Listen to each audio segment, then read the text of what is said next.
part 13b. Sorry, my video cut out on that last one, but all right, we're in verse 11 of Isaiah 53.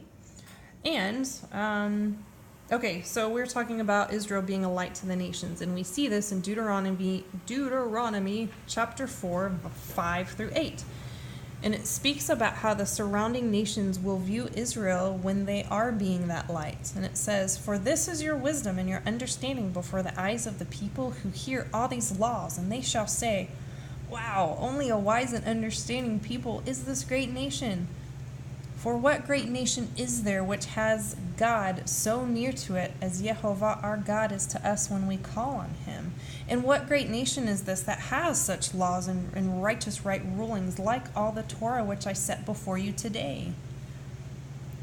In Zechariah 8:23, in the context of the end times, it says about what the surrounding nations will do.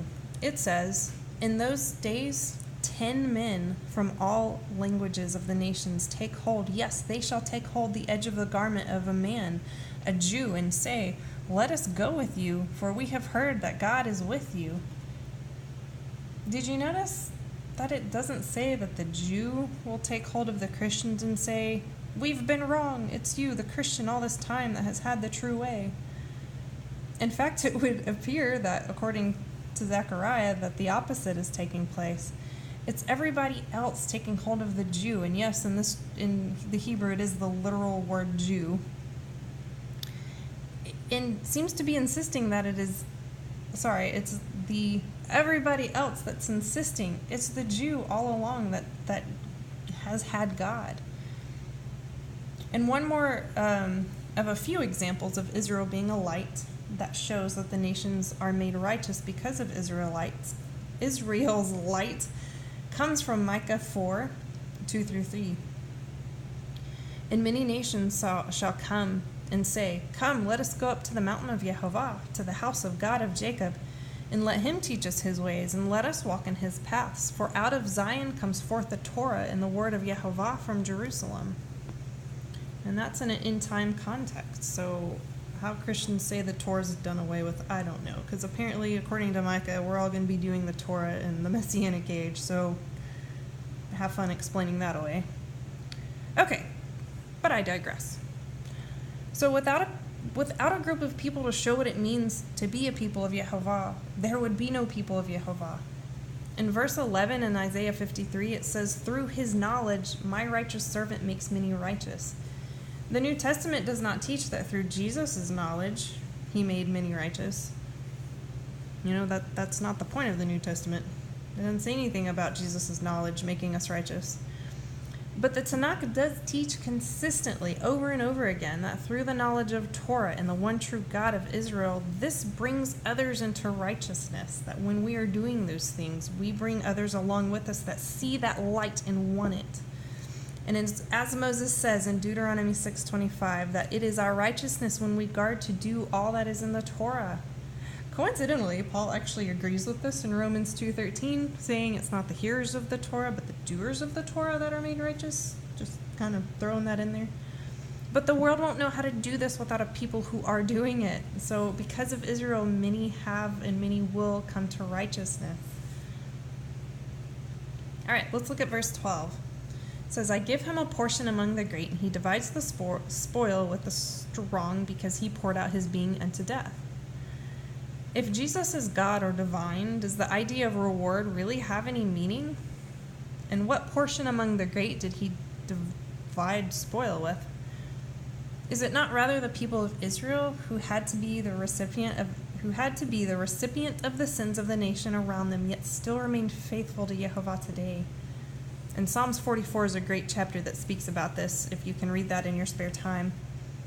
"Indeed, in due time, Israel will no longer be the underdog whom gets trampled on, but will be the tiny nation that rules all."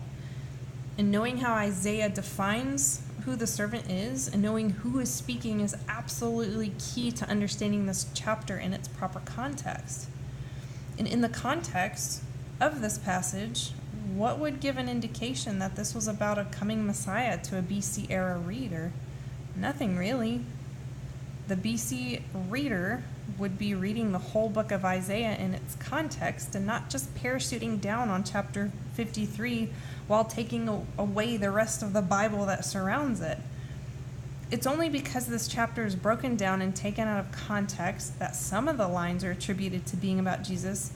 However, as we can see, not all the lines apply to Jesus. So why can some apply and then some not apply if this chapter is intended by Isaiah or Yehovah to be about Jesus? Wouldn't they all line up if the purpose of this chapter was to be about Jesus? Is Yehovah or Isaiah not skilled enough to make an allegory actually work all the way around without holes in the picture? It would seem that this chapter in Isaiah indicates someone who has been despised and rejected by the world. And we do see this clearly with the people of Israel. However, is this really the world's view of Jesus? Christianity is the number one leading religion of our world, currently involving 2.2 billion people that believe in Jesus. Now, regardless of how serious this 2.2 billion are about their faith or lack of it, they still accept Jesus as a central figure in their life, whether they're really an active participant in their faith or not. They still acknowledge him and don't have a problem with him. The next biggest religion in the world is the Muslim faith of 1.6 billion people. The Quran, believe it or not, actually does speak about the Virgin Mary and Jesus. And Muslims believe that Jesus was a prophet, and he's not despised by the Muslims or necessarily rejected by him.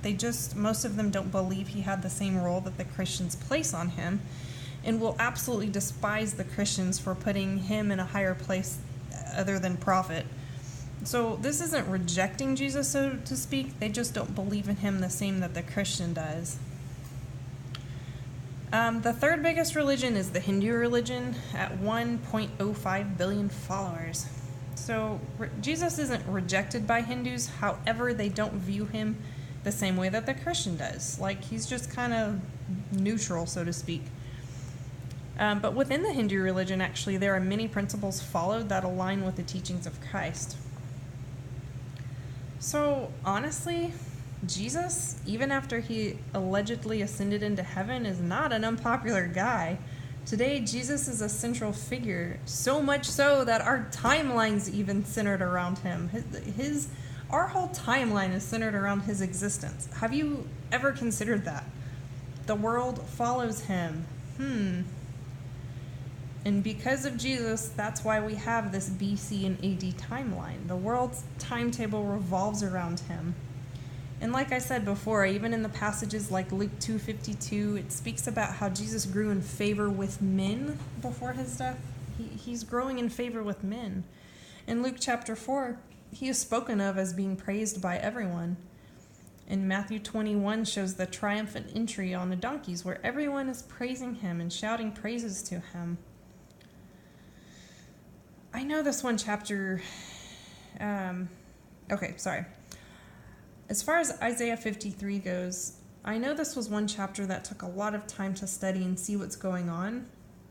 I don't know that I could accurately type out all my thoughts here or speak all my thoughts here.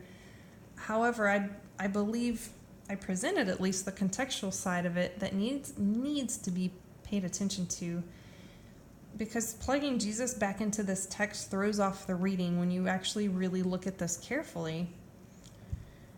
So being the investigator that I am, I wanted to know, and this was just this had nothing to do with Isaiah 53 necessarily, but just kind of in general, I just want to know. I'm curious. I got to know these things. But being the investigator that I am, I wanted to know what it was that would cause a Jew to convert to Christianity. And as I've spent time hearing the testimonies of why some Jews have become converts to believing in Jesus, I hear a common theme about this chapter here in Isaiah when it is spoken about, because a few Jews have spoken about Isaiah 53. And the theme is this, that if you just look at this one chapter, did you catch that? If you just look at this one chapter, it can prove Jesus. And on a site called oneforisrael.org, by the way, they have like tons of videos of Jews who have converted to Christianity. So those are the videos that I've watched, and I've also read biographies. Yeah, biographies.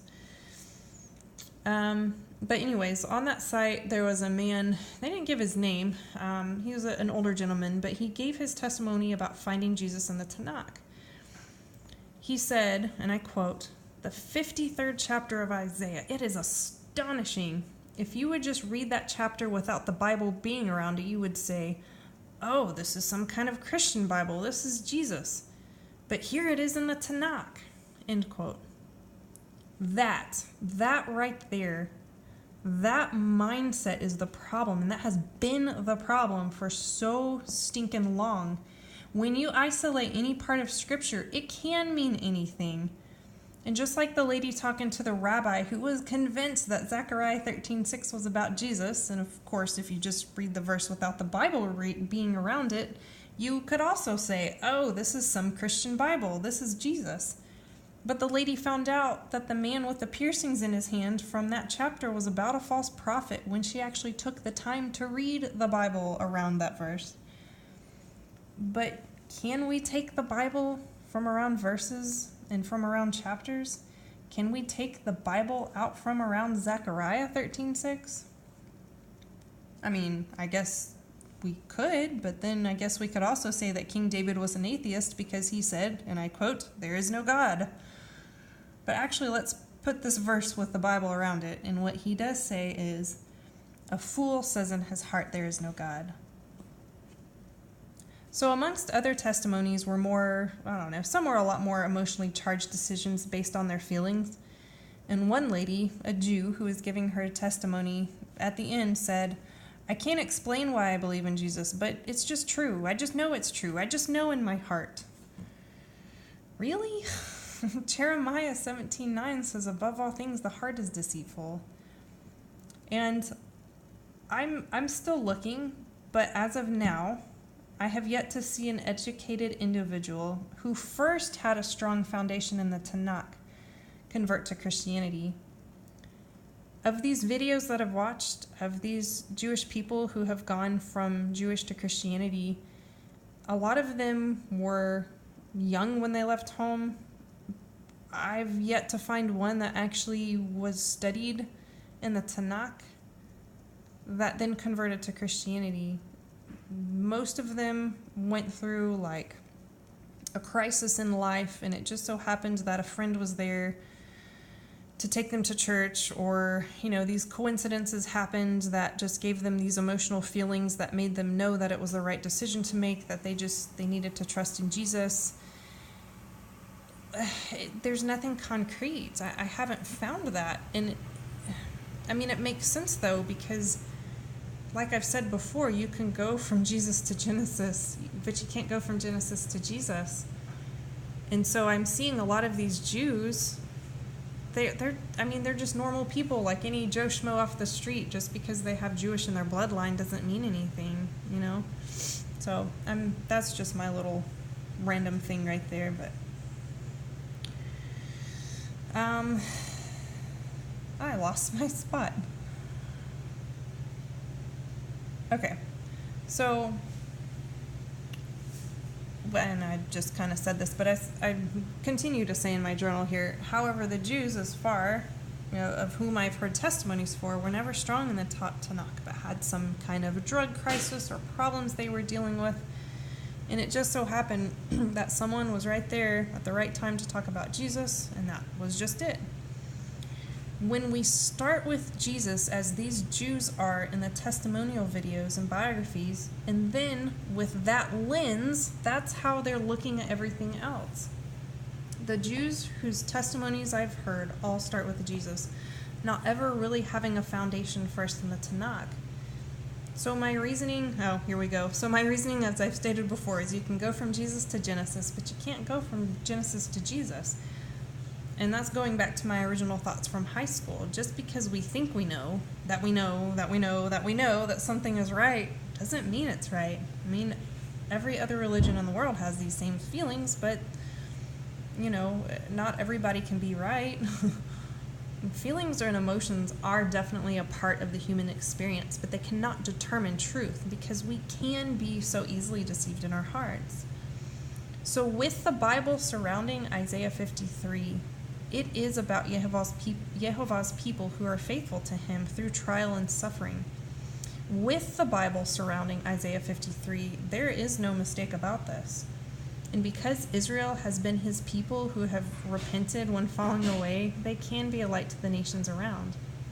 Without the people of Yehovah being faithful to him, I would not know who he is today, and I would not have this amazing walk with him through the Torah, through his instructions. Without the knowledge of the Torah coming from these people, I would not have a knowledge of this one true Elohim, the God of Abraham, Isaac, and Jacob, nor would I know how to follow him and be one of his. I was reading a story, actually not too long ago, about the concentration camps and what happened after the war was over. Wow, this just gets me every time. In one of the rooms found carved into a wall by the Jews was this quote. It says, "Despite all of this, we have not forgotten your name."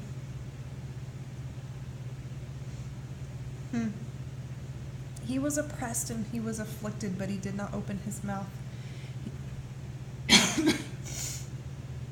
He was oppressed and he was afflicted, but he did not open his mouth.